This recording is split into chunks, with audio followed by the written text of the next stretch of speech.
So here we go, the moguls. And this is all about picking a line across and feeling the travel in the vehicle and the flex in the vehicle. We have FCVs, ultralights, and even the heavy tankers go over this.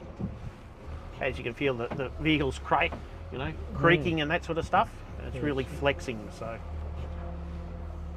as we head into the hill, it's 20 degrees on one side, 25 on the other, and it's really important that we pick the right gear. Yeah, I don't think we want to do any stall procedures today. No, More practice. So here we go up the 20 degree.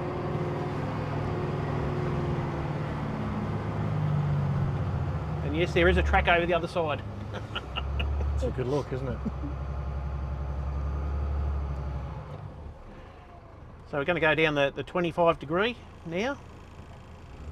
And it's really important for people to realise that what a 20 degree and 25 degree slope are like. And as you can see, in the vehicle, it's a bit interesting. So let's hold on.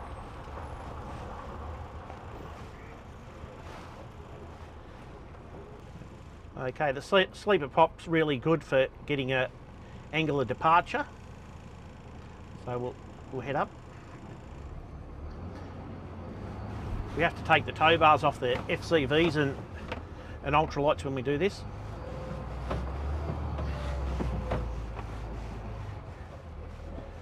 Now this one here, we've got to go nice and slow, especially when we come off, otherwise we'll hit the back of the vehicle.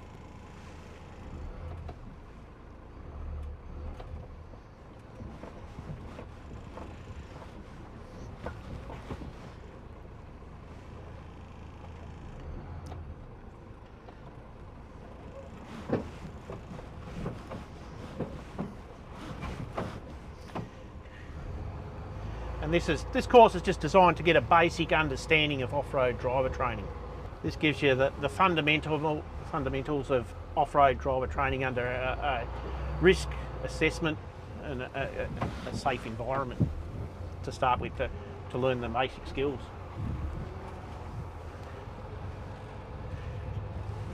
Okay, our rock prop is probably one of our hardest props. I'll have to Guide me? Jump out and give you a guide because we've multiple vehicles we get stuck on here. Let's get the wheels in the right spot. Yeah, we don't want to have to tow.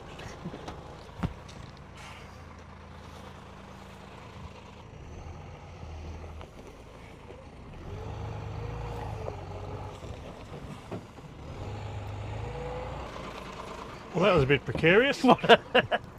And the guide's just as important as the driver. Absolutely.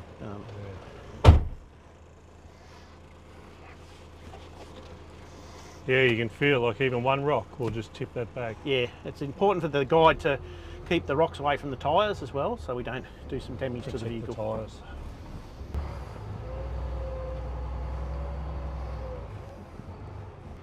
So we've got two water crossings here, two different depths. One's for FCVs and one for tankers. Our left one is for the tankers. So we've got to get a little bit of a bow whale. We want to make sure that there's no rocks in there. See over the other side there's a couple of rocks, so we've got to identify that. We generally check for the water depth. So we want to check the depth of the water. So luckily we don't have to go for a swim today, Rowan. We've checked the water already, so we've checked the depth. It keeps it at a constant 450 and 600, so we're fairly lucky that two pumps fills it up and drops the water when necessary. So, and it's got a nice solid base. Yeah, obviously. Nice solid base. So, yeah. All right, let's give it a go.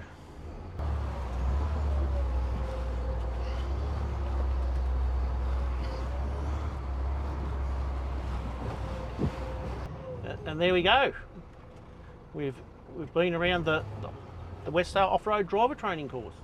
Well done. That's a great track. It's you can really feel the bits that you need to feel and understand how the vehicle responds. Yes. Yeah. We don't get to do this often, so when we can get crews here or to other training grounds, really good.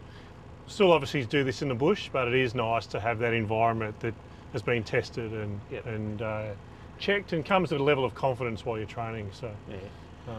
Gives you the really good. basic skills here to go out in the bush and go exploring. take the next level. Yes. Yeah. So. Excellent. Well done. Thanks, Richie.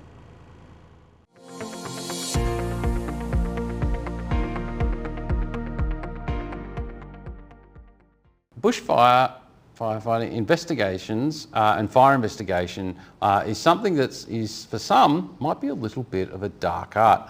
Myself, as a fire investigator for wildfire, it can be quite a science to working out where that fire has come from, where has it gone to, and some of the intricacies of wildfire investigations. We've got a bit of a video on what it's like to be a wildfire investigator, because you know what, we are looking for more. So if you are interested in becoming a wildfire investigator, please reach out to your district office to express interest. Let's have a look. We're running our fire investigation course for this year, so we run one course per year. And so this course is for brand new fire investigators, so we're training them to investigate fires. That includes determining cause and origin of a fire. We undertake classroom training. We also back that up by spending time out in the bush, like out here, lighting fires, observing burn and char patterns, and investigating those fires. So this year we've chosen to have fires in both forest and grass to cater for both Forest Fire Management Victoria and CFA, and to ensure that we cover all fuel types. I was lucky enough to be selected to do the Bush and Scrub Fire Investigators course. So I'm up here for the week to train with fellow agencies to eventually become an accredited fire investigator. So in terms of fire investigation, some of the things that we look at that will tell us which way the fire's travelled, perhaps rocks, they may have some staining that may occur on the impact side. They may also have some protective fuel behind them. Also the way that trees burn, char patterns on trees tell us the wind direction at the time the tree burnt. There's a whole range of different things that we look at. Might be the bark, might be the way that leaves are orientated after fire, scorch and burn patterns. Yeah, it's a whole new learning curve for me. It's going from learning how to control fires and command and structure, and now basically going back to prep school. I've learning to look at fires in reverse, learning to look at minute things, whereas traditionally we've always been told to bring in the bulldozer, add the water, put the fire out and then go home. And now we're actually learning, you know, making sure the scene's protected, to actually get down on your hands and knees and look at the way the grass is burnt, the limbs are burnt, and watching the trees. And it's totally opened my eyes up to a whole new way of looking at fires, and even a whole new way of looking at how I'm now going to combat fires. So the course is about determining fire cause. So we do a few things within that. So we do path, travel, impact, cause and origin. So most of the time people see us as fire investigators turning up to the area of origin, but there's other areas of that fire that may be important to us that we need to look at as well. But predominantly most of our time is spent around the area of origin, and that's what the course is about. Oh, the trainers they've got years and years of experience and years of investigating major fires to minor fires. That knowledge you just can't buy. And to be able to spend a whole week with those mentors, just grabbing a small glimpse of their knowledge that they can pass on, and knowing we'll be able to call them in the future if we're stuck or need a hand, is that networking within the CFA you just cannot buy. I'd say definitely apply for the course, but also understand when you're applying for it, it's actually very serious. It's not a tick and flick course. You have to do a lot of training. We've got to do a lot of training and mentoring after this course as well to then become accredited. So if you're just joining this course just to get a tick on a piece of paper, well, I'd suggest not doing it. But if you're into fine detail, wanting to help the community, I'd say go for it every day, and taking on another learning challenge. And that's one thing this organisation has been great for, is if you wish to follow your dream or compassion, they give you plenty of opportunities for it, and this is one way to go that far, and I think it's fantastic.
Well, what a fantastic recreation of what it would have been like back in the day for the Ballarat Fire Brigade to see smoke in the horizon and activate the fire truck, and out they go.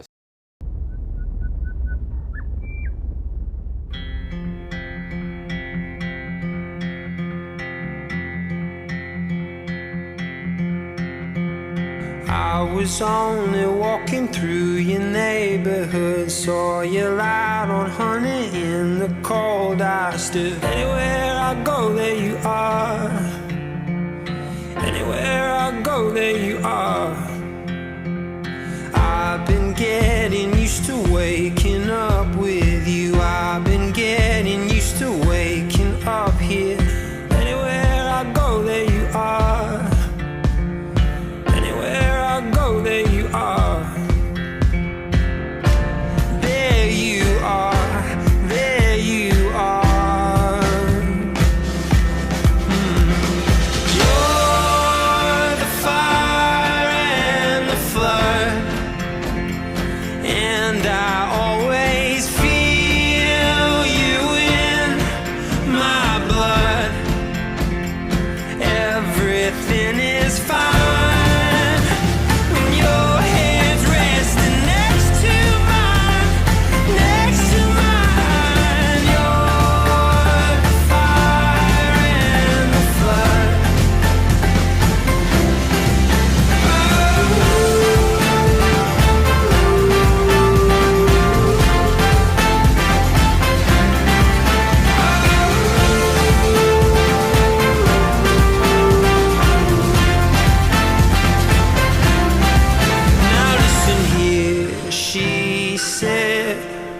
Boy, when you know, you'll know, and I know.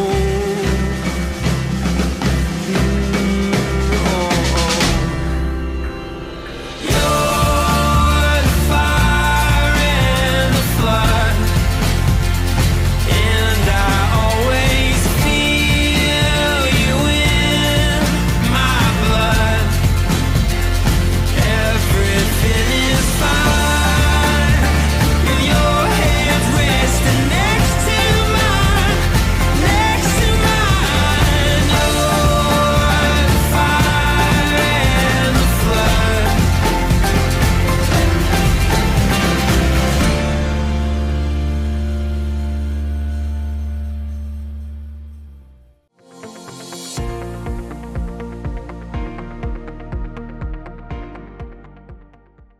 We've obviously got up from the desk location out in the motor room, and we've moved into a really important area here in the Broadford Fire Station, which is the BA room and the BA recharge facility, which I think is such a really important thing. And Luke, firstly, we've got the compressor in front of us, a little bit about how that works and what you do with it. Yeah, so we're lucky enough to have a refill station here, Gary. 3 cylinders at a time, up to pretty well automatic, up to 300 bar. We've got an arrangement where brigades around the area, we come in, they can refill their own cylinders once they've been familiarised with the equipment, and off they go without having to worry about timings for organisation and those sorts of things. The fill station does between 200 and 300 cylinders a quarter. Wow, so that's 200 or 300 BA cylinders being recharged here at Broadford for a number of brigades around. Well, I think what you're indicating there is that they can actually come in, once you've trained them in how to use the equipment, they'll come in and recharge their own cylinders. So you don't need to be here to do that. Yeah, that's right. So we issue the brigade a code for the door at the station. They let themselves in and fill their own cylinders. And we're on call if they need a hand. But most of the time, we don't need to be here to help them out. So for those that haven't seen one of these in operation before, how long does it take to get the cylinder up to full charge? So it fills at a rate of about 25 bar a minute, so it depends on how empty the cylinder is. And the cylinders can be quite warm, especially if it's the second or third batch of cylinders. So it'll need some time to cool down, then we top them up again so they can hold a higher pressure ready for operational use. And just 200 to 300 a quarter you're recharging here? Yeah, that's correct, 200 to 300 a quarter. It's quite a large number, and it's supporting brigades from District 2, District 14, obviously District 12 where we are, and we even get them coming down from 22 to refill cylinders as well. Yeah, great. So how long have we had the compressor in operation here at the recharge station? Yeah, so we moved into a new station in 2019, and the compressor and recharge station came with the new station. And over the COVID period, it was a bit of a challenge to get it up and running. But it's pretty much in full flight now, and as having this, it made sense, and the brigade put in for a VESIP and was successful. We also operate a BA support vehicle supported by this compressor. A beautiful QN. Let's go outside and have a look at that if we can. So how long have we had the vehicle here now? So it's been in operation for about 12 months. Excellent. So we'll just sneak outside where it's no doubt a little fresher. And yes, it is. We'll just wait for the camera crew to join us. So Reese has joined us here as well. Welcome, Reese, one of the lieutenants here at the brigade. And I believe you're sort of, got the main gig on this rig here. Tell us a little bit about it. Yeah, so Broadford Brigade, we've had this support for just over 12 months now.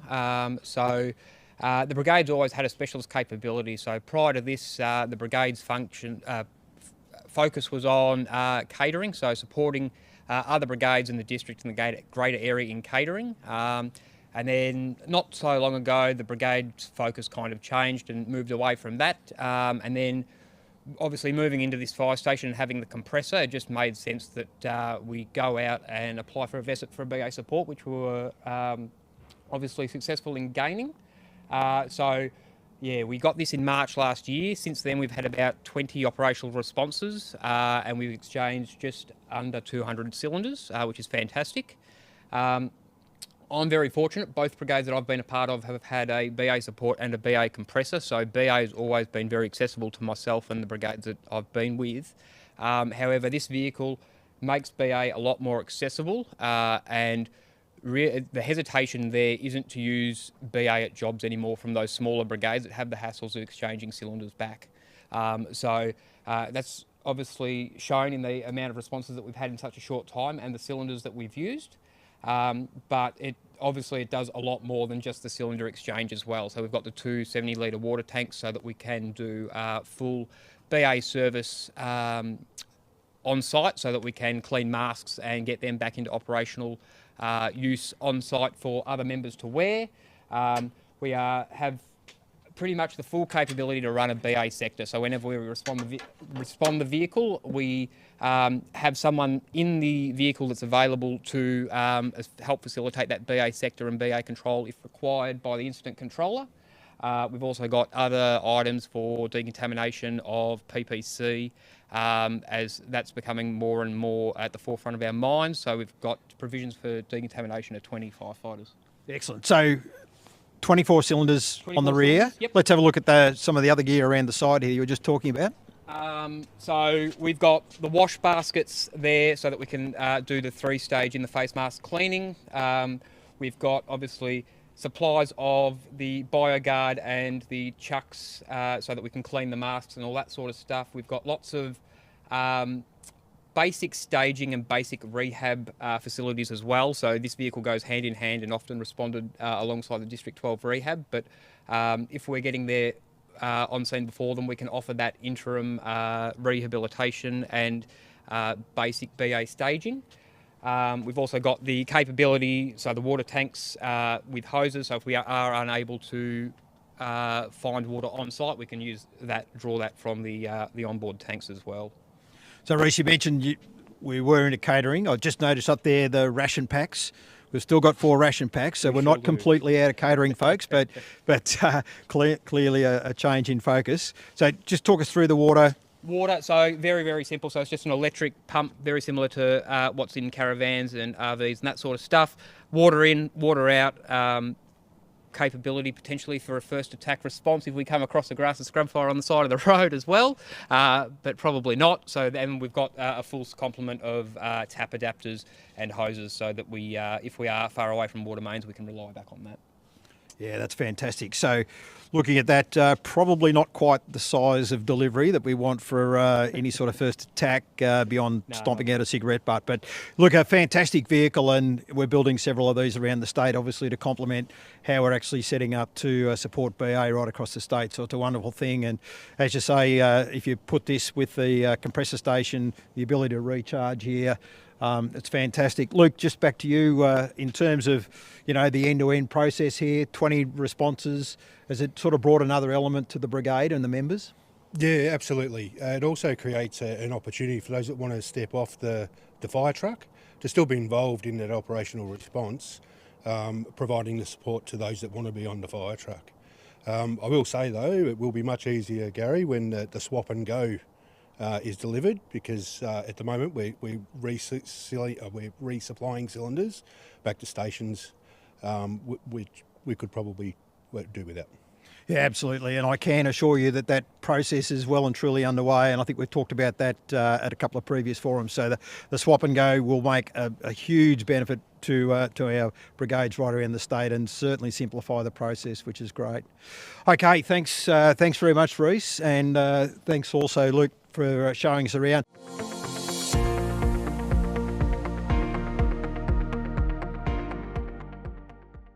We're going to have a bit more of a chat now about the Forest Industry Brigades, and I'm joined by Anthony Walsh, who's the manager of the Green Triangle Fire Alliance. Yeah, so right. The GTFA, as we would know it down in this part of the world, because it's an acronym for everything. And of course, Ian Hammerley is back with us as well. And we're going to talk a little bit about the FIBs and in particular how they work. So perhaps, firstly, how do they function? Because they're obviously industry brigades, so they're set up by the owners of plantations. They're not one big brigade, there's multiple of them. How do they work together, and how do you sort of play in that space as well? Yeah, that's right. I guess a lot of people wouldn't know that Forest Industry Brigades, FIBs as we call them, are part of the CFA. You know, a lot of people wouldn't know it, but we're here. In this part of the world, there's 9 FIBs. And they form, the Green Triangle Fire Alliance. And like across this whole region, on the South Australian side as well, there's around 320,000 hectares of plantation, both blue gum and pine. And our members manage 95% of that, so most of it. There's really been a long history of the plantation companies working together. Also a really long history with plantation companies, those FIBs working with volunteer brigades and FFMV. But the Green Triangle Fire Alliance formed about 4.5 or 5 years ago, and could just see that we needed to do a bit more. Fires are potentially getting worse. It's getting harder and harder to get insurance for plantations, and so as much as we've done a lot of good things, we needed to really take it to the next level. So there's always been that cooperation between companies, but we formed this group, and so there's a number of projects we've put together, and we're running collectively. Things that a single company just really couldn't do itself efficiently, but together, we can tackle some of these bigger projects.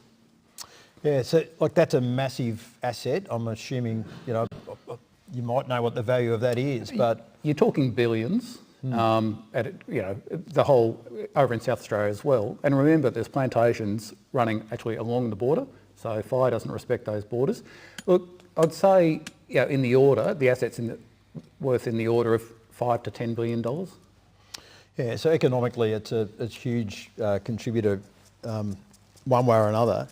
So, and I know that the GTFA also, as part of that, put on one of the helicopters that we have in our fleet, which is, not just locked into plantation firefighting in this part of the world, which is one of the great things about how that's set up. A little bit about the aviation capability that's brought in? Yeah, actually, so that helicopter, we've had it for 4 fire seasons. So as you say, it's part of the Victorian fleet.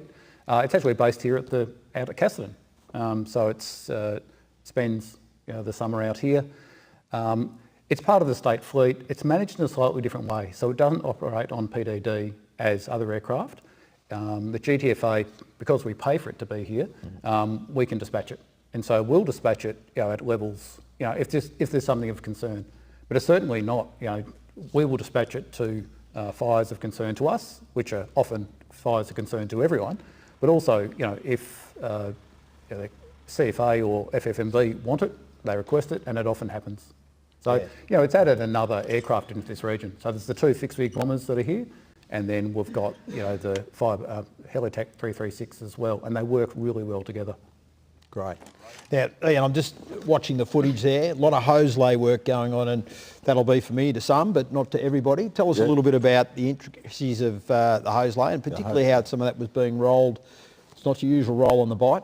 Yeah, so it's rolled in a figure of 8 because, as you could see by the plantation there, very hard to bowl a hose out through that stuff there. So what the figure 8 does, it just allows you to walk the hose out, doesn't get tangled, you can quite easily get them together and keep progressing down to knock the fire out. And then you would have seen some different fittings being put in where we join the hose. So the gated wides that we use, and also what we call the water thief.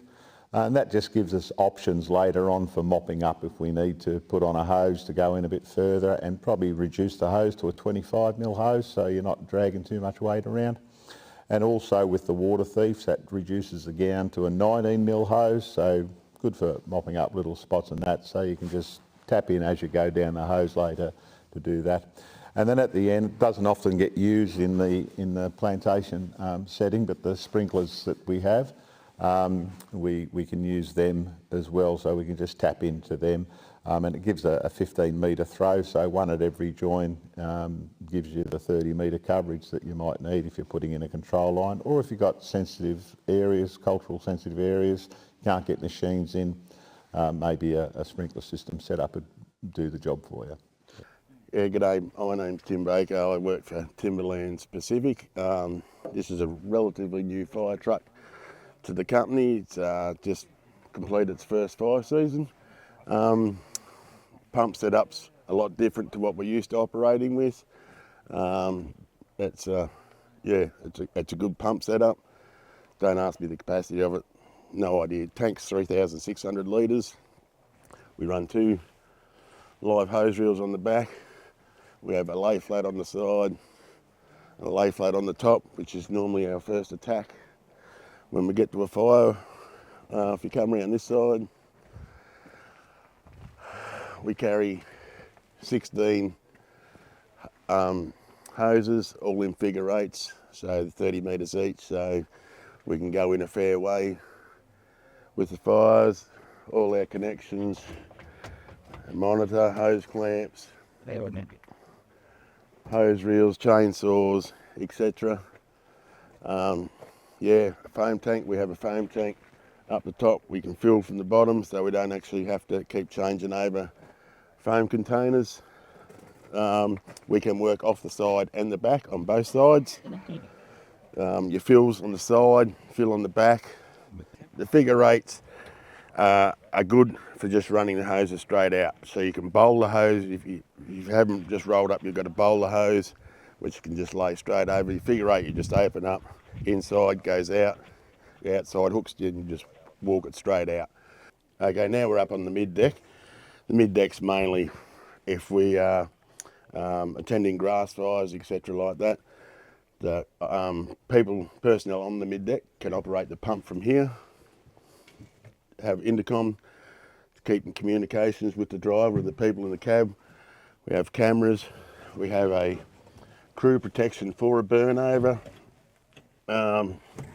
in case the people on the mid deck are in a burnover situation. They have their own spray they can pull. There's a mushroom on top. It gives a big fountain, like a 6-metre spray around the whole truck. They also can operate the crew cab protection from here. In the back of the cab, we have our fire blankets, plenty of drinking water for the men, ladies, whoever's on the truck. And in a burnover situation, we have like a breathing apparatus, emergency, for when we are in a burnover. Each crew member over their face, turn the gas bottle on down there, the oxygen tank, so that everyone has no troubles breathing during the burnover. In the front there we have a CFA radio, our company radio, a GRN radio, which is the South for the South Australians, to communicate with CFS, and we can also operate the pump from inside. Also on the trucks we have what we call the CTI system, which is we can lower the air pressures in the trucks, tyres for thicker sand when we're going through real sandy areas and stuff like that. It gives you more traction.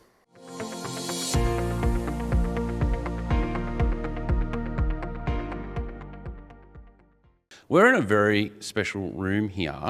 It has a lot of history. And what people might not know is Eaglehawk is over 150 years old, serving Victorian communities. How proud is it to be a captain of a brigade that's steeped so much in that sort of history?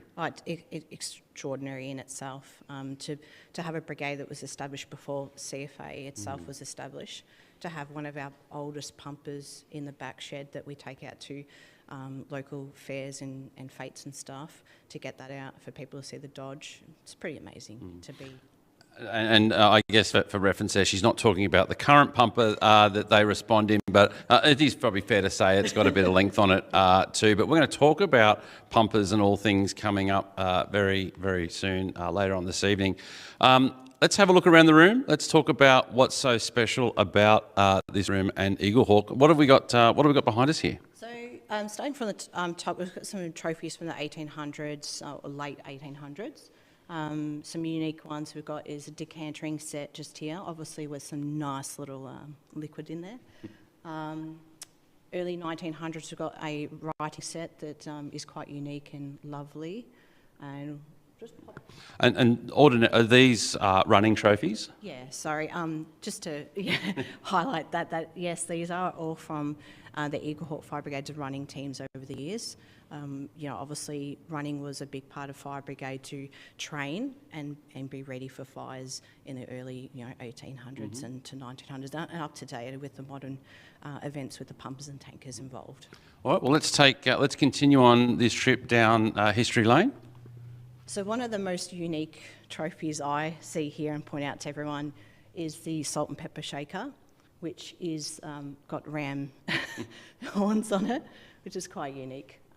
So it's a pretty good one.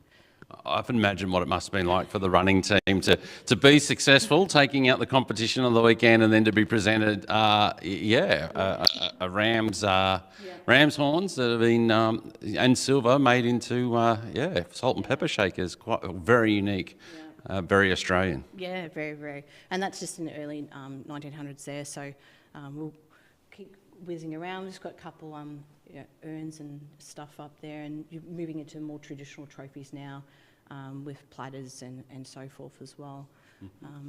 Awesome. Now, like some of the other brigades that we've been in, and our members have seen also Ballarat City, which also has quite an extensive trophy collection as well. The bit I love about coming into stations like yours, in particular Eaglehawk, is on the wall up here that you see. Just the historical photos of brigade members dating right back. What can you tell me about them? So starting right back to the early ones, which actually got restored by the brigade over the years, because they were actually starting to be water damaged and affected early on. So they go right back to, I think the first one was early 1900s. And the change in the size is actually significant as well. So the centenarian for Eaglehawk is that one in the middle, which is usually out of the picture yearly take. Then we go to the 125 and the 150th, which was just done a couple of years ago. So the size represents significant parts of Eaglehawk as a community with the history, or the fire brigade. It's where can you go? I think there's only 5 or 6 brigades across the state that have such a unique, history available. We're actually in the motor room where the horse. I was just about to ask, like, are we where the original horse and carts, were? So there's some pulleys up just above your head. They used to drop down to where the harness would be for Jack, who was the last horse we had here. He knew it was time to go when that got lowered, and as soon as the doors on the shed were open, he was gone. So if it wasn't ready, the horse was gone before the cart. I wonder how many times have we seen firefighters running with the cart after the horse to the fire. As our viewers do know and our members do know, I do love a good Clarkson's Farm reference. And not to be a little bit of a spoiler alert, but Clarkson's Farm 4 is out. And there is a bit of a synergy between what happens on Clarkson's Farm 4 and the Eaglehawk, because right above me is a significant bit of history. What are we seeing here?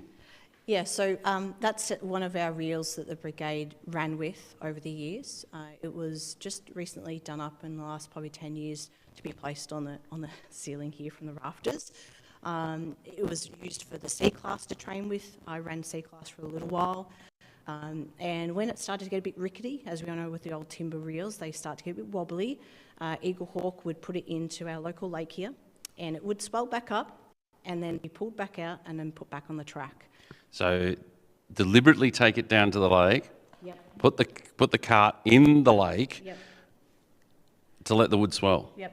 And then it would be all swelled again, just like you would do for your picks, your pickaxe and stuff like that. So yeah, it's pretty unique, and it's beautiful to come in here and see something that usually would be out the back somewhere, collecting dust, maintained and put up for history. So we've gone through a pretty rapid trip through history. Let's talk a little bit about the modern day. Eaglehawk of today, what sort of equipment have you got? What's the brigade area like? The calls, that sort of stuff. Yeah, so we're at the moment running around, I think it's about 230 calls this year, which is fairly busy for us. Back 5-6 years ago when I started as a captain, we were just touching around the 190, 180 call. So we've significantly increased our calls. They range from last night, there was a cat on the roof, that old call that you get. So they didn't find the cat, but hopefully it's still okay. We do have, one of the, as you touched on, an older pumper at the moment, and we're waiting for a new one to arrive. Hopefully any day. No. This fire season we ran our 4.4 brand new through the fire season. It's done a great job, done a couple calls and stuff, so it's done really well. Members have loved it so far from the 3.4C that we upgraded.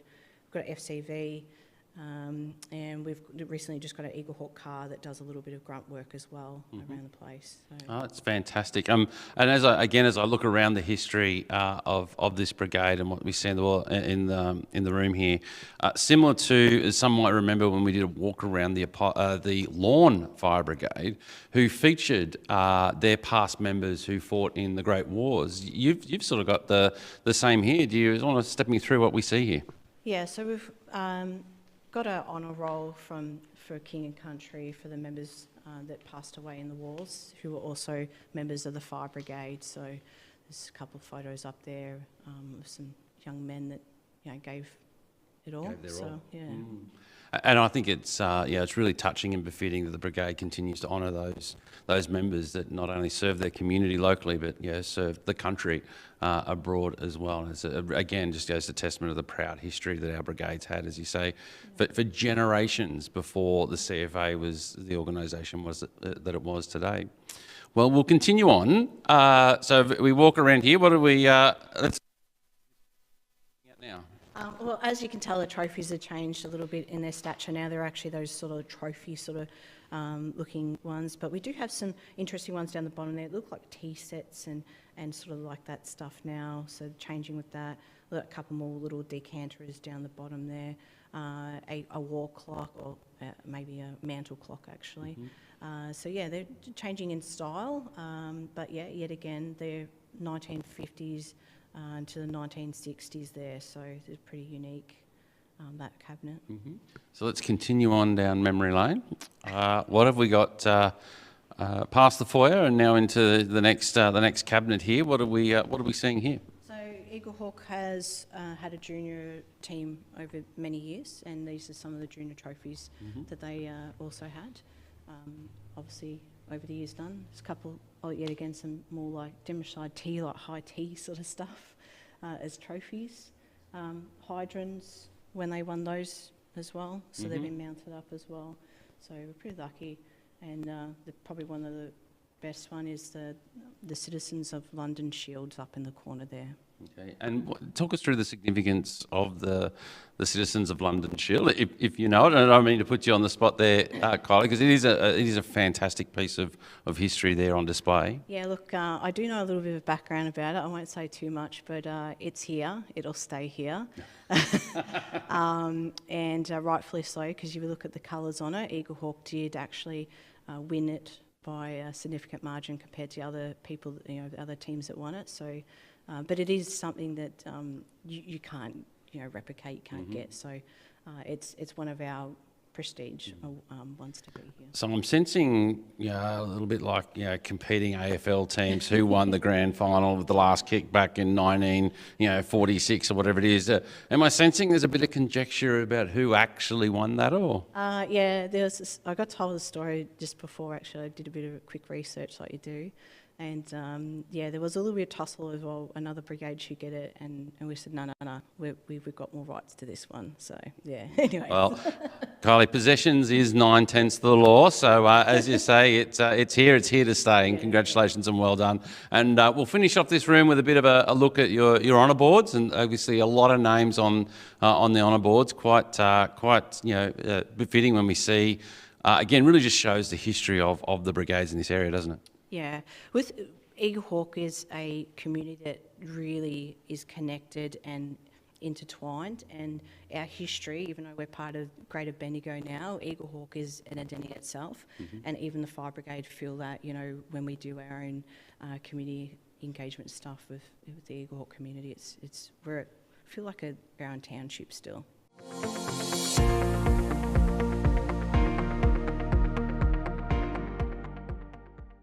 Well, I'm joined by the lovely Madison Brown.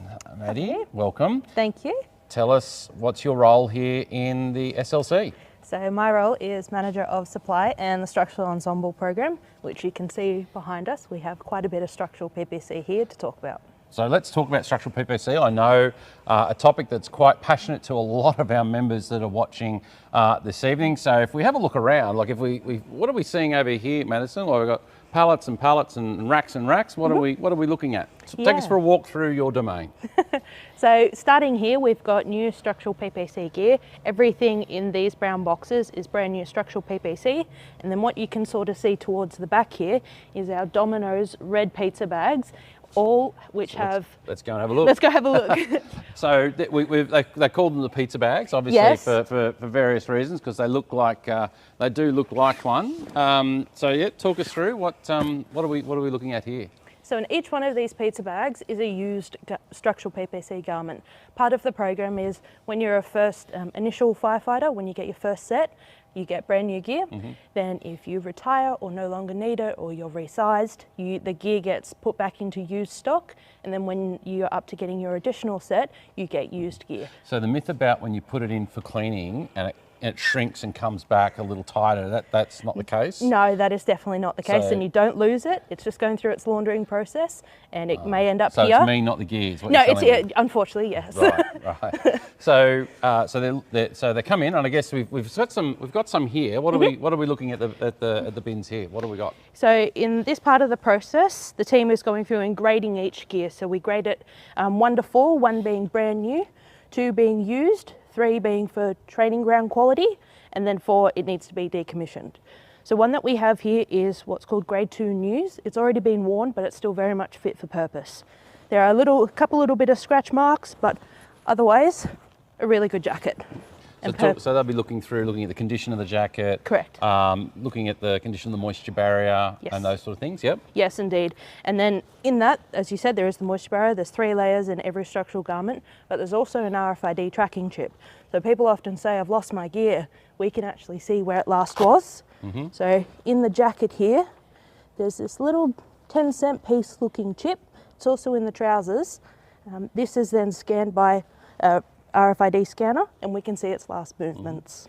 And so for when we do send them in for cleaning, you know where they are, where they're up to, Exactly. and the rest of it. So these are grade 2s. As you say, grade 3 is this pile here. So that's training grounds. So that's correct. Not for internal operations, but sufficiently good for the training grounds and the environment that they're used in. That's exactly right. Yep. These are towards their end of life, but they are very much still fit for purpose and can be used across all the training grounds. So how many sets of structural PPC do we have right now? Right now, in the State Logistics Centre, we've got roughly 3,000 garments, which make up 1,500 sets.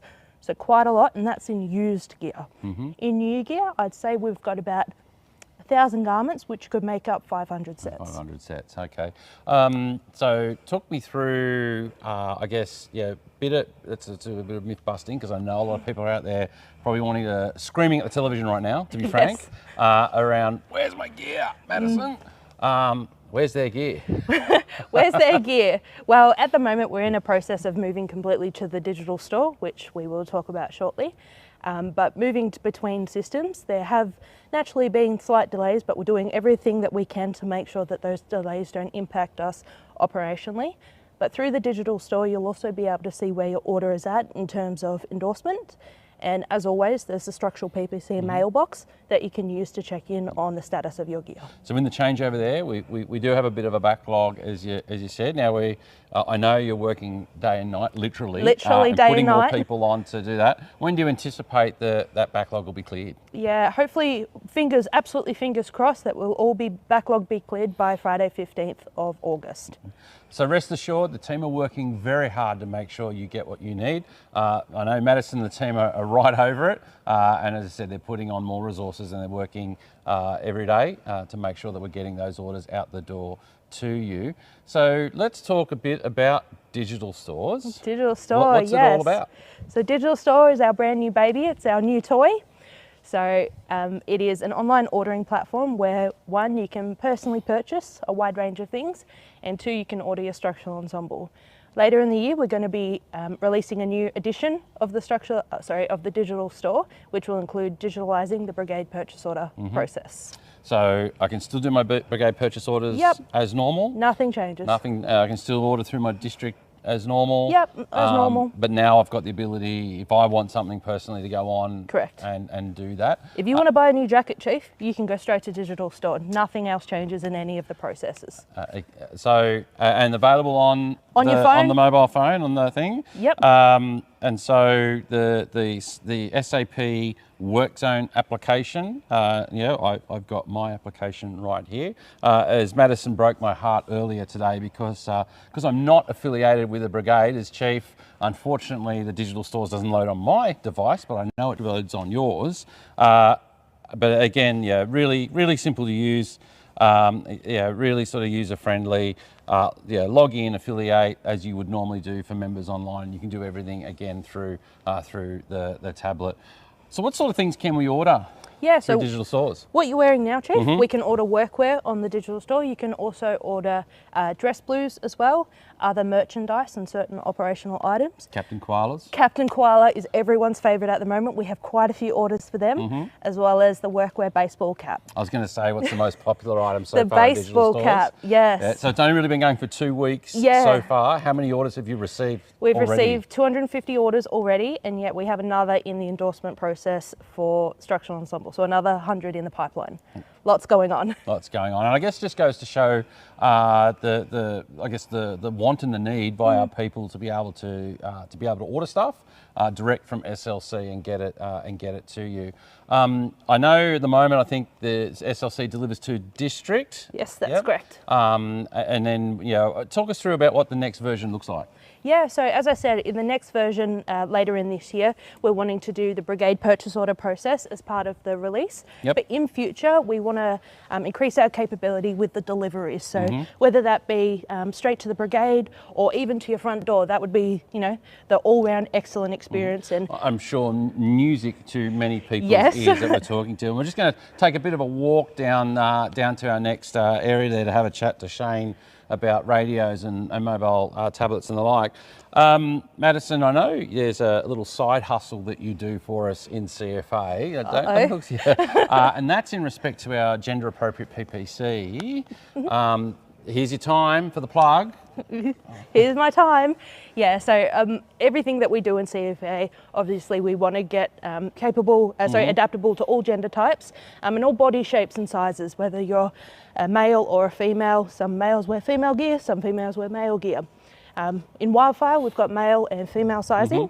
Then in structural, we have the awesome capability that you get a standard size structural garment, but then we can completely alter it, Chief. We can do complete made to measure. So nothing gets more precise than that, having it cut out for your body. Yeah, and it's really about form, fit and function, isn't it? And safety. And safety, because if it doesn't fit, if it's not right for you, you're just simply not safe. And I know, Madison, you work very tirelessly to ensure that all the gear fits. I know you made sure my gear fits, although I still reckon it shrunk when I sent it off for cleaning. Yep. And look, thanks for everything that you do. I know you work very hard ensuring our members get what they need, particularly in the structural space. You've got a fantastic setup here. I know many of our members will be looking forward to receiving their gear and the hard work that you do. Thank you, Chief. Yes. Thanks, Madison. Well, now I'm going to walk over here and say g'day to Shane Peacock. Evening, Shane. Evening, Chief. How are you going? Excellent. Can you get mic'd up? Oh, mic'd up. Yeah, we'll get to. Whilst we're getting mic'd up, we might actually show a bit of footage there of from the radio replacement program and some of the supply things that are happening, and some of our partnerships with private enterprise, and particularly the Waverley, the community sector. Tell me about how that came about. Yeah, so particularly with our bag radios, what we wanted to do was reuse the existing bag radios that we had, the Tate ones, and rather than redesign the whole thing. So we needed an organisation that could actually take the Tate radios out of the bags and repack them with the new Motorola's. So we engaged Waverley Social Enterprises, who CFA's had a previous relationship with, and they came on board to assist with the packing of the bag radios. And I think it's a really good example of a partnership, as you say, with Waverley Industries, but also reusing, recycling, so that we're not throwing away all the gear that we have, the Tate radios, and reusing that. So that's absolutely fantastic. Are you able to give us some stats about where we're up so far with the radio replacement program? Yeah, sure. So radio replacement programs, I suppose the end's in sight. You would have seen down behind Maddie was where pretty much all the major work went for our radios. We had Motorola working in the back there. We had usually anywhere from 6 to 10 Motorola staff there, programming up the radios, configuring them, labelling for us. All those racks there were absolutely chock-a-block at the peak. And they're pretty empty now, so we've rolled out most of them. And I think one of the benefits of, I know, the hard work that you and the team have done with Motorola, and the reason why we went the technologies that we went to, is that ability for over-the-air programming. And I know you mentioned to me before around, hey, we did a firmware upgrade in the next portables, and I sort of said, well, how does mine get updated? And you simply said, well, Chief, just turn the thing on and the little arrow will appear, and next thing you know, the magic will happen. And sure enough, it did, and now I get the 6-figure grid references as opposed to the long version. So I think that's a really good example of the technology and how we can really streamline about how we update our radios into the future. Yeah, it certainly gives us a lot more flexibility, and we can be dynamically adaptable to change things. And so we're doing well, because pretty much as at the end of this week, all the brigades across the state will have received their portables. Nice. We're just finishing some in District 24 this week, and that's all portables done for the state. Excellent. Our mobile radios are also doing really well, and by mid-September, I know a lot of people say, when am I getting mine in my truck? But mid-September we will have finished all the mobiles as well, so the remaining ones are very close. So Alison's showing us some gear on screen here. We'll start with the bag radio. Just want to explain to people what a bag radio is and what it comprises. Yeah, so this is the bag radio that we get Waverley Social Enterprises to do. So this enables us, it's essentially a transportable radio where we can either use it in a vehicle and connected to the 12-volt supply of the vehicle, or if people wish to use it as a local base in their home or anything like that, they can just plug it into mains power as well and use it as a local base. So we've got that flexibility to be able to use it for either a transportable radio or a local base if need be. Seatbelt loops? Yeah, so because we've obviously got to make sure they're secure in vehicles, we can't just have loose equipment floating around vehicles. The design of these, which goes back to the Tate days, is that in the little red bag behind there, there's actually some straps, and those straps enable you to go behind the back of the seat, clip in there so it's secured and safe inside a vehicle while it's travelling. So I know all the technically minded volunteers out there would know the answer to this, but for those that might be watching that don't, would be thinking, why go to all that effort when you can just have a portable radio?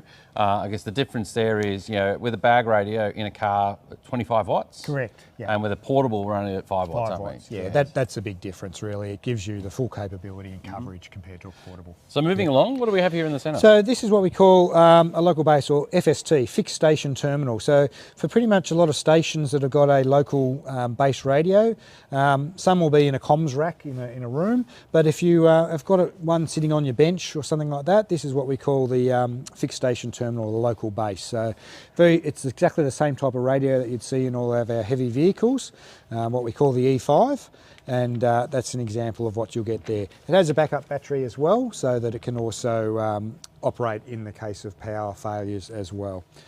And most people would be familiar with the portables. As I said, as of this week, we will have rolled out all of the APX Next portables.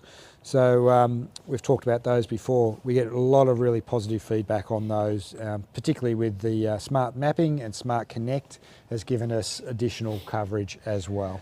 So whilst we be portable with our mobile data terminal, and we head our way over to our next talking point here at the trucks, you want to explain to us what we see here? Yeah, so this is part of our mobile data capability project. Some people just call it the tablets in trucks, but we're in a process of installing this where we can have a number of applications such as SAS, which most people are familiar with.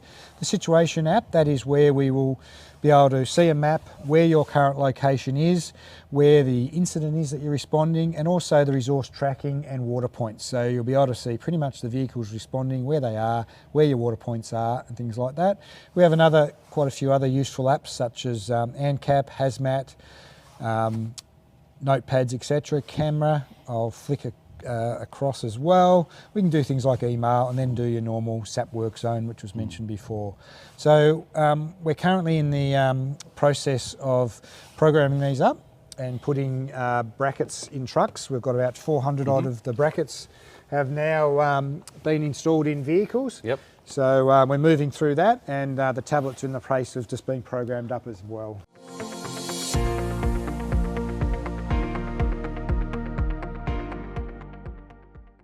David, last fire season we had Grampians 1, Grampians 2, Little Desert Fire. You did something special with strike teams of these ultra heavy tankers. Do you want to tell us a little bit about that?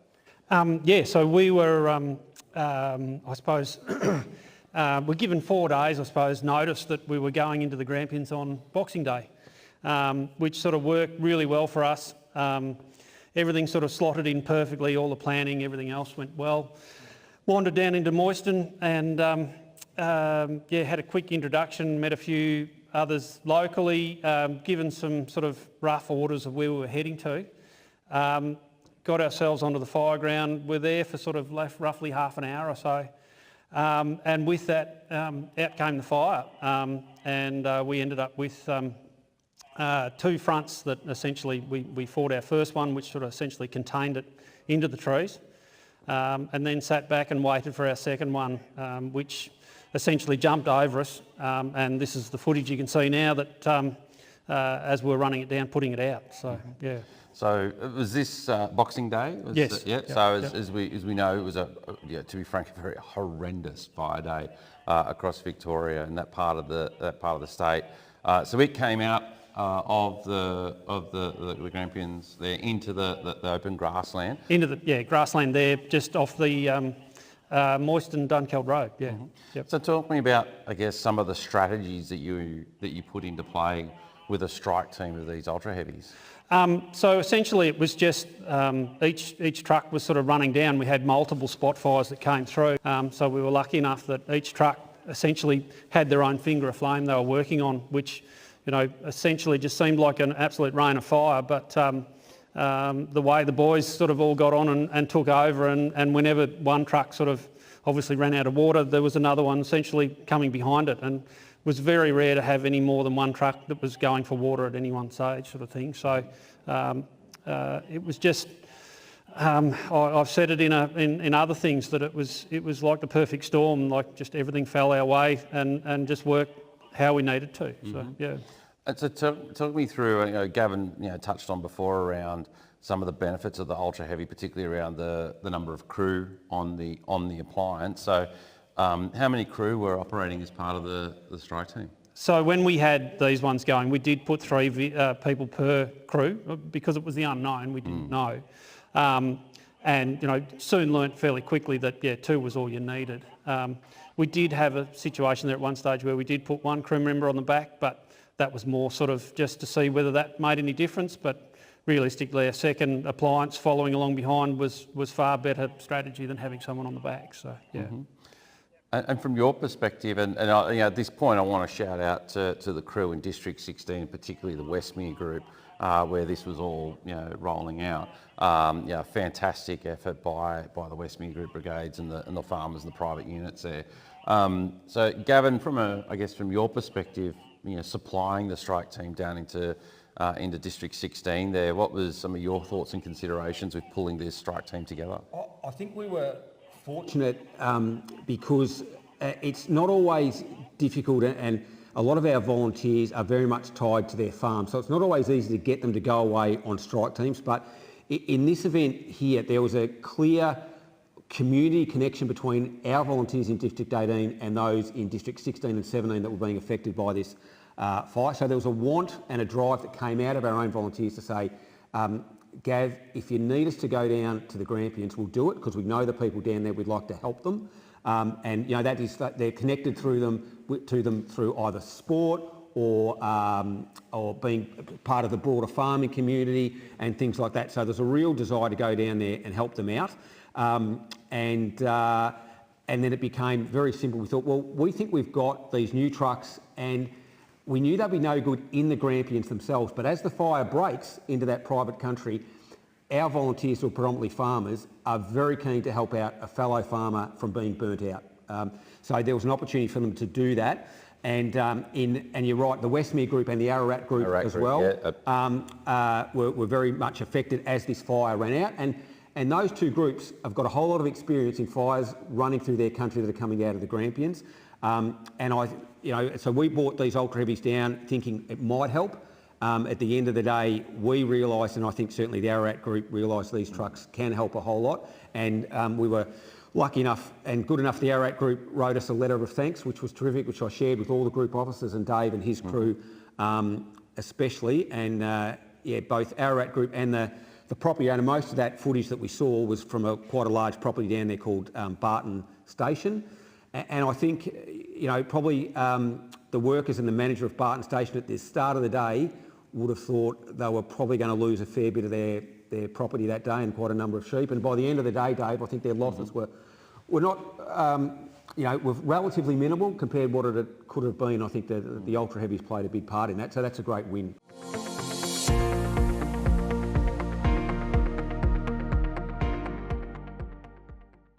Tom here from the Montrose Fire Brigade, and Tom, we're going to do something that saves lives, aren't we? Yes, so for the training drill tonight, Chief, we're going to be doing a burnover drill. Yep.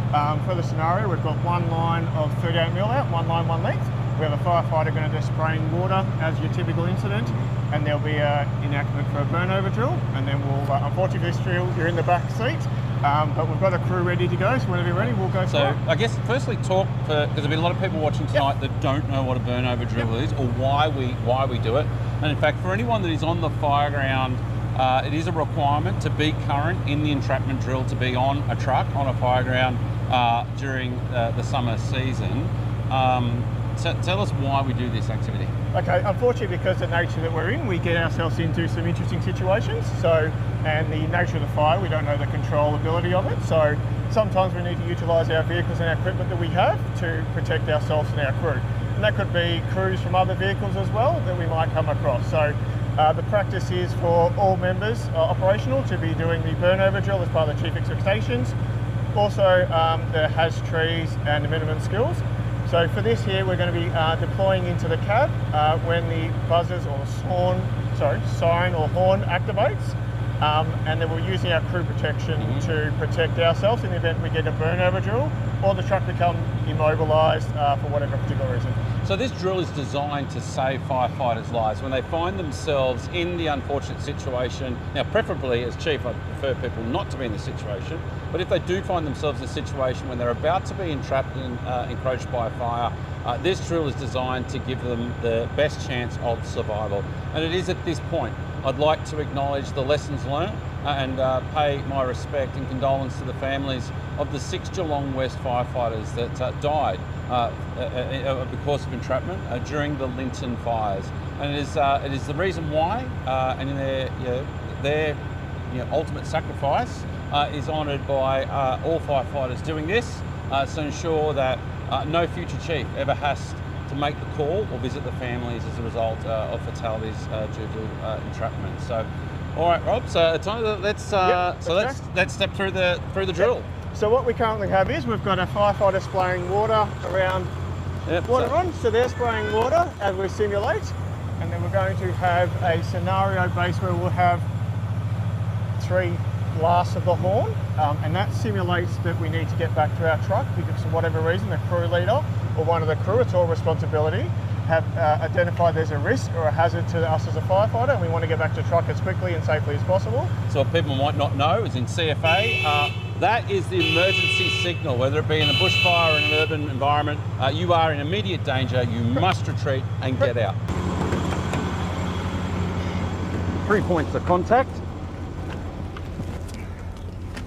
Okay, so we're in the truck. Talk us through the next steps. Okay, so we're now in the truck. So now we're preparing the vehicle for the internals of our burnover drill. So first thing I'm going to be doing is I'm going to be turning my flashing headlights on, be making sure my air conditioning's on and it's on recirculate. So it's bringing the air in for the cab. We're on high, make sure it's nice and cool, and then we're going to start deploying the curtains. So on this vehicle, there's a series of curtains that we can roll down. We want to make sure they're all tucked in nice and neat to protect ourselves. So the curtains are for what, to protect us from radiant heat? Radiant heat, also to try and protect us from if the windscreen for some reason has a crack or a fracture or damages, it's less likely for the crew to be exposed by that glass. In the event that something does happen, we can also use our fire blanket, which is located behind the seats, Chief. Behind the seats, yes. Which we'll need them for one for each crew member. So we hand over. We can also use these up against the window if needed. I'll pass that to the crew leader. There you go. Thank you.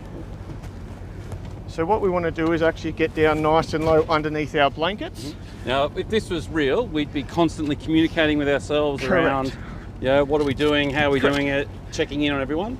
Correct. And the next step we're going to be with the crew leaders. Instruction, we're going to deploy the crew protection spray. At the same time, they'll be transmitting a Mayday message, which will give the vehicle's identification number for aerial support, also our location, and a brief situation as to what's happening. So, example might be that 4 crew in the vehicle, trucks become immobilised for whatever particular reason. We're going into burnover drill because the front has hit us from the north, south, east, west. Let's issue that Mayday.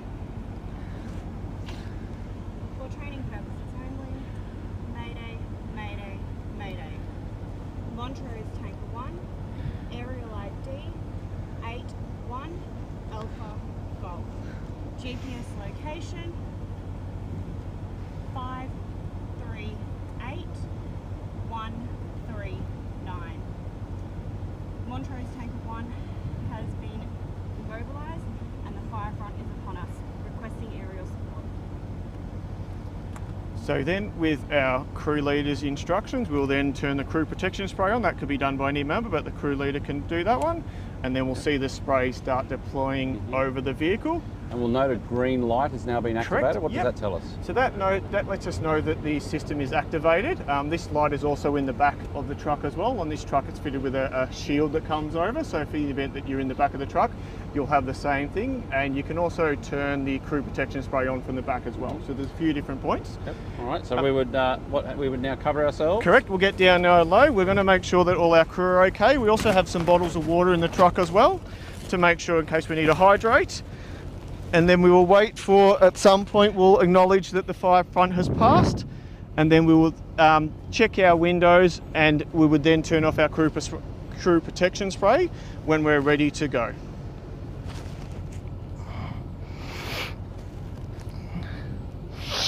We'll turn that off. All right. Have we passed? Yep, we're passed. All right. So then what we'll do is, depending on the situation, we would then get out of the vehicle when safe to do so, inspect the vehicle, and then pass the message on to our relevant communication methods as to the situation.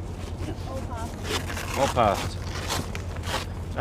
One of the initiatives at Montrose, we have these little quick reference scribes we put on the visor, which is what the crew leader was discussing, and it just gives a very quick prompt as to in the event that you do forget one of the simple steps, because it does get a very challenging situation if we have to go on this. There's a quick little prompt there. So sometimes we give these to the crew in the back so then they can just quickly read through so the driver can enact doing what they need to do at the same time. So we continue to be communicating with each other, checking on each other, making sure everyone is okay.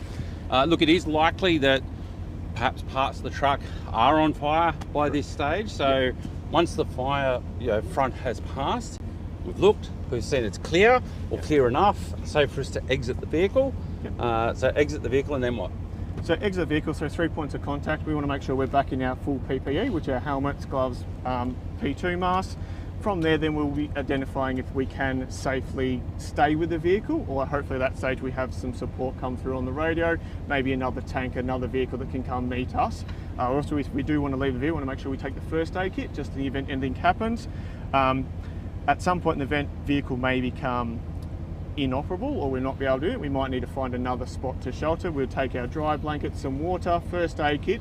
We might hide behind a large object, rock, structure that can protect us. And very similar to what we did in the cab, we can also lay down behind that object, put the dry blanket over us where we're nice and dry, and then we can use that to protect us in the event we're away from the vehicle. I notice you've said it a couple of times, which is really good. It's a question I do get asked because community members carry blankets in their car as well, because the drill we've just done, aside from the curtains and the special sprays that we have on the truck, can be done by a member of the public in their car if they're found to be encroached by fire.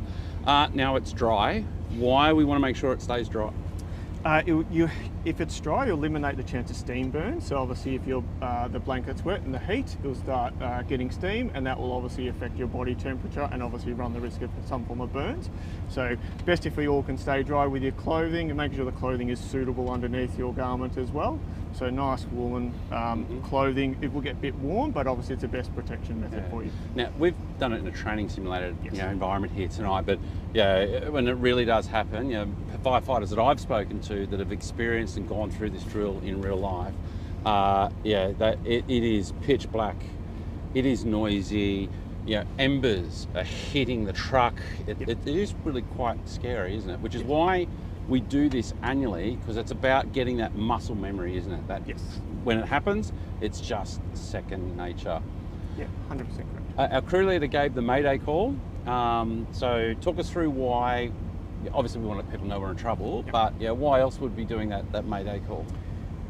It's basically just give a situational awareness as to where the vehicle's located. Obviously, one, we're looking for assistance as well because of whatever the situation the crew's been in. You may have to do that Mayday call on a few different channels as well. You may find that you're on a fireground channel and people may not hear you because of your location. You may have to change to a dispatch channel. So all your situational will change depending on your scenario in. The main point of the Mayday is making sure that people know that you're in distress and that you need help straight away. And we gave the aerial ID because if by chance there is a water bombing aircraft around somewhere, they can try and find you and at least give you that hit of water if they can. No guarantee, but if they can, during the emergency drill. So, people might have already noticed. I know in District 13 here they already have it. We've just installed our new radios, our new Motorola radios. Some hundreds of millions of dollars investment in replacing those radios, and they are GPS tracked. So when our crew leader pushed the location button, it tells you where you are precisely. And again, that radio operator can pinpoint you, aircraft can pinpoint where you are and bring it through. And again, it's about making it as easy as humanly possible for the people in here in what is a very highly stressful situation, isn't it? And we also have the radios also fitted with the duress button as well. Obviously for training we're not using that button because we don't want to have lots of people come and call us. A lot of people will come, So, but the videos online, they do show how the duress system works, so that's also another benefit. So if you are in a crew that you'll see the duress button, you want to minimise your communication on the radio until that message is passed and that duress is cleared. So it's also about supporting other crews and brigades around your area depending on what your location is, and you might find that you're the closest truck able to help, so always good that you are listening in at all times via either on a portable or on the truck radio to listen out for those maydays, or look out for the orange duress button, which will identify that there's something going on. And it might not be about a burnover drill. It could be someone that's hurt themselves in the fireground that needs medical attention and the crew are unable to help. So it may not just relate to what we're doing tonight. It could be many other reasons why.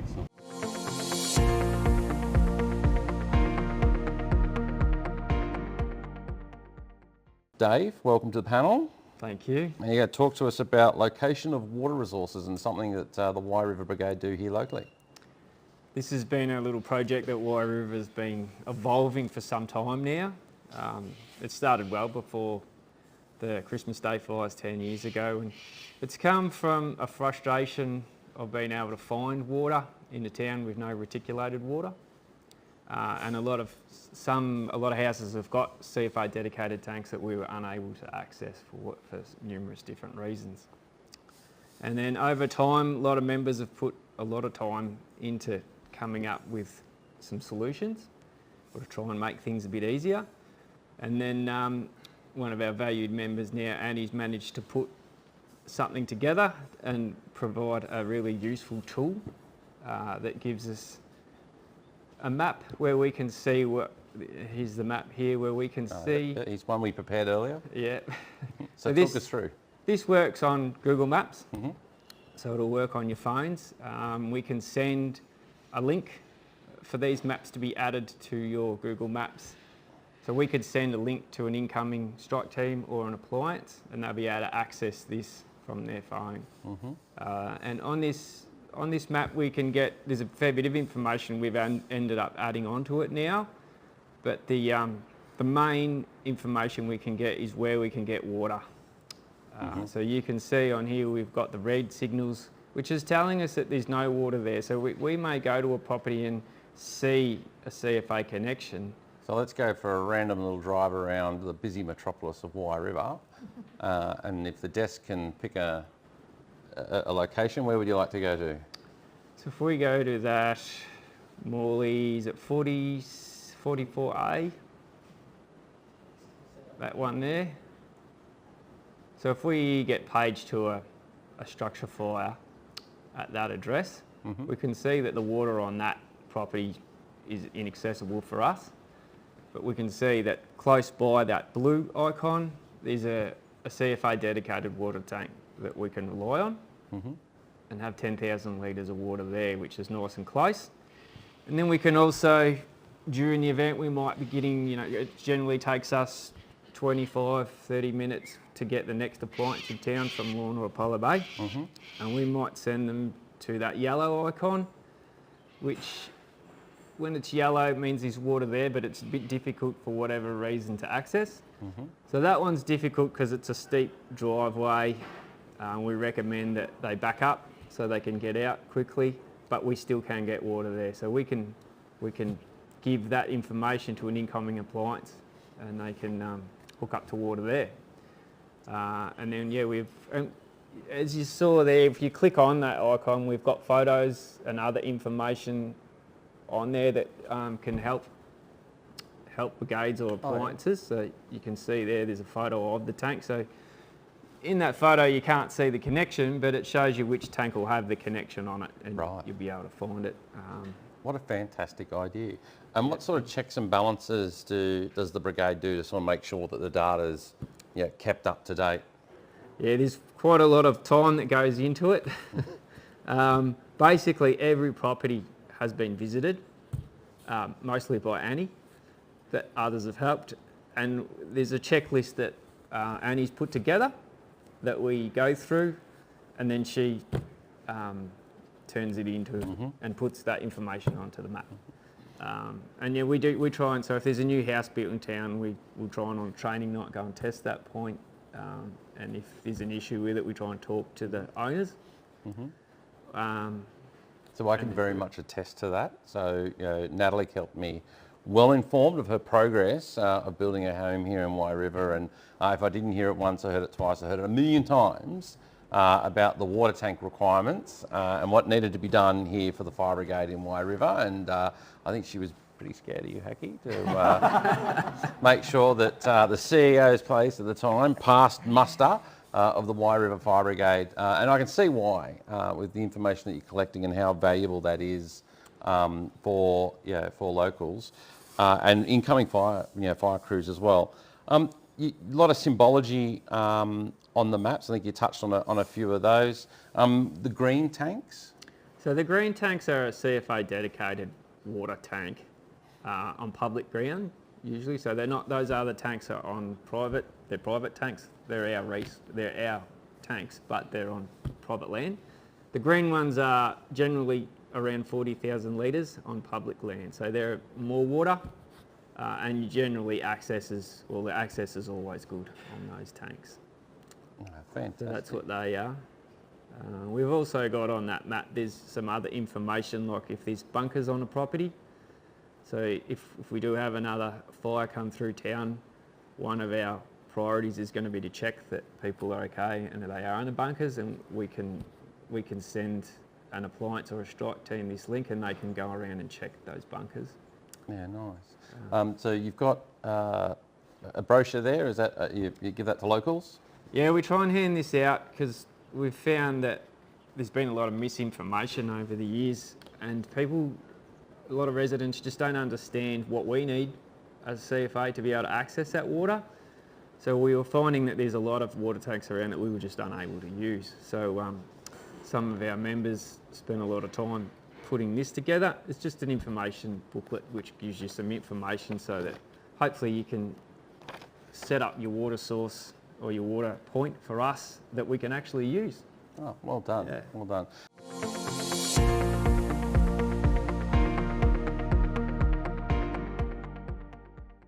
Well, I'm here with Steve, DMO extraordinaire, and we're underneath a 4.4 heavy. And Steve, talk to us about what we're just about to go through. So I think, Chief, it's really critical that volunteers understand the level of care we go to and what we do when we bring a truck in for a service. So we can ring the brigade up and say, hey, we're going to come and grab your truck, do a service on it. What does that mean? So they need to have a level of care and understand that we're going to go through these things with a fine-tooth comb. So step us through. Look, it's pretty daunting. Truck up on the hoist. So it's sort of 15 tonne, but we sort of start from the front and underneath, and we work our way back. So we're looking at radiators, make sure there's no leaks. We're looking at the fan belts. We're looking at all of our engine to make sure there's no oil leaks at an engine level. This one looks pretty clean. It's pretty good, yeah. It's done a little bit of work. It's dirty. It's not a brand new truck, but everything's dry. The seals are dry. There's no leaks. The tyres are good. All our suspension's good. And as you can see, there's a lot going on under here. So there's a lot for a DMO to work through when we actually run through an inspection. And this is just the underbody. So as we work our way through, and sorry, a bit hard watch for the your camera, but we can see transmission and know, tail shafts and exhausts, and there's a lot of stuff that we go through and inspect.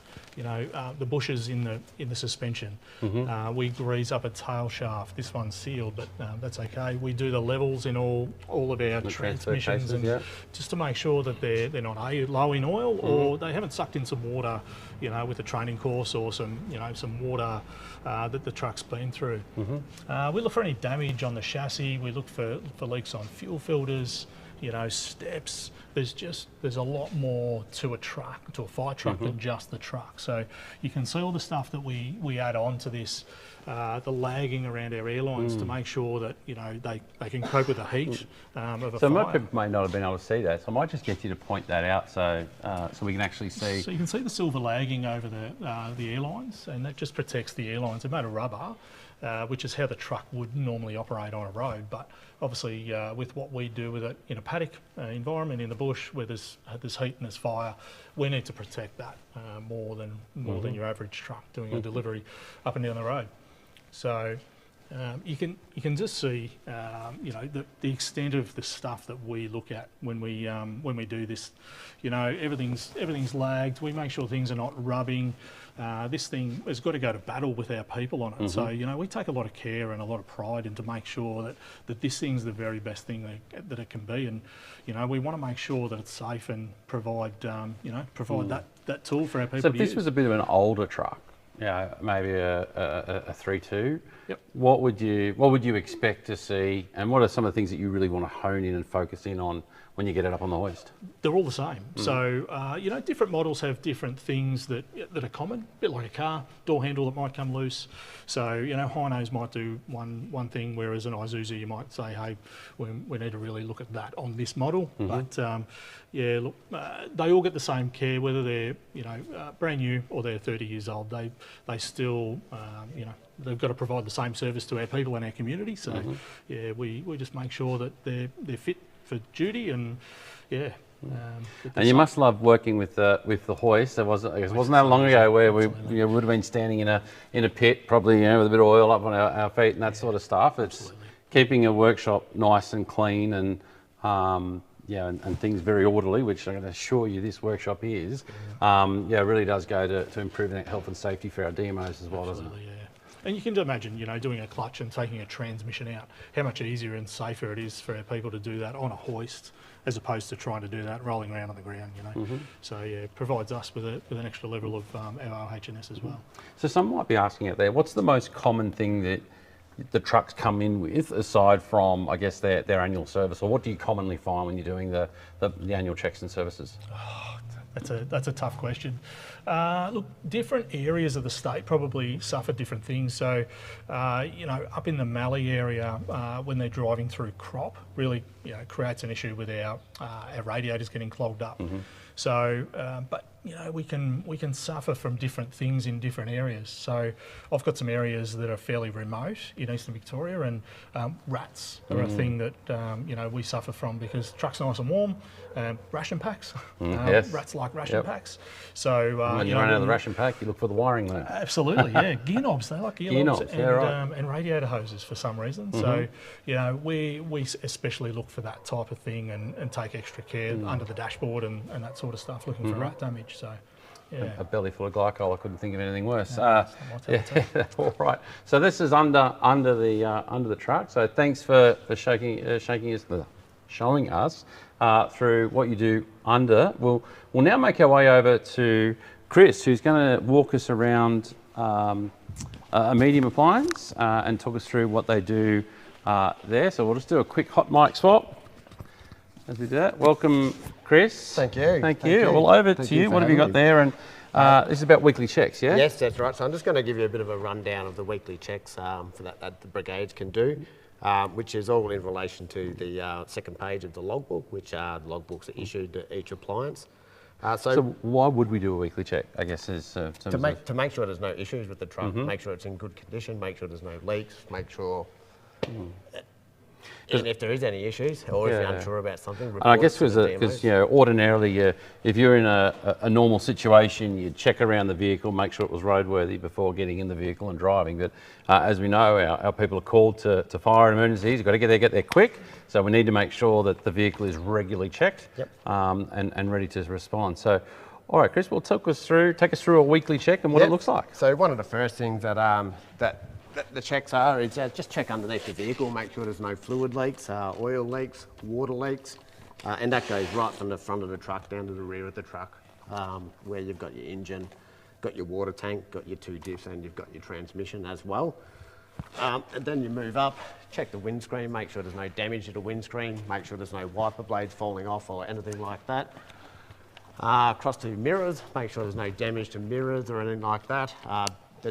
The body in general, make sure there's hadn't been banged up or anything like that, scratches or anything like that. And if there is, like I said, if there is any issues, that just gets reported to the DMOs. One of the other checks that we do is stowage checks, which is one of the lockers here.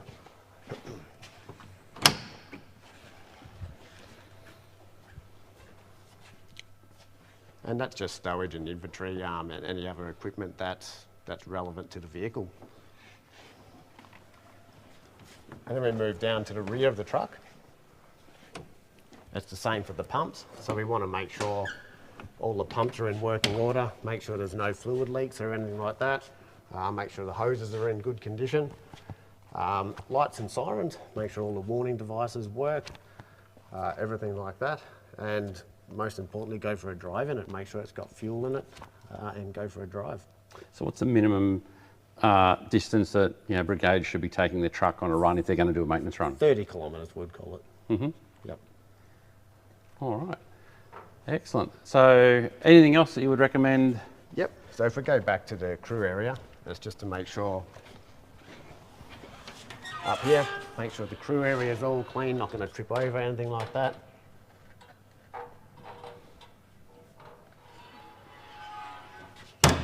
And then also up in the cabin. Mm-hmm. So what would you be looking for in the cabin? Once again, trip hazards or anything like that. Seatbelts. Seatbelts are a good one to check. Yep. So how would you do that check? Make sure they're retracted for that. Yeah. And then that one's there. Yep. Good example. Perfect. So that's anything in the front. The front that you would get them to check in the driver's compartment. Yeah. Once again, go back to intercoms. Mm-hmm. Sorry, warning devices in the cabin, low-level water warning system, things like that.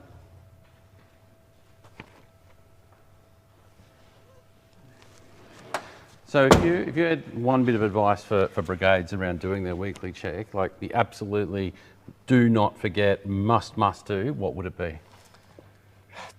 Definitely the 30k drive. The 30k drive, yep. Yeah, very, very important. And fluid leaks. And more so, if there is anything that you're unsure about, just report it to the DMOs or ask a question. So speaking of that, we've done the check. We've found something that we might think might be broken or doesn't seem quite right to us.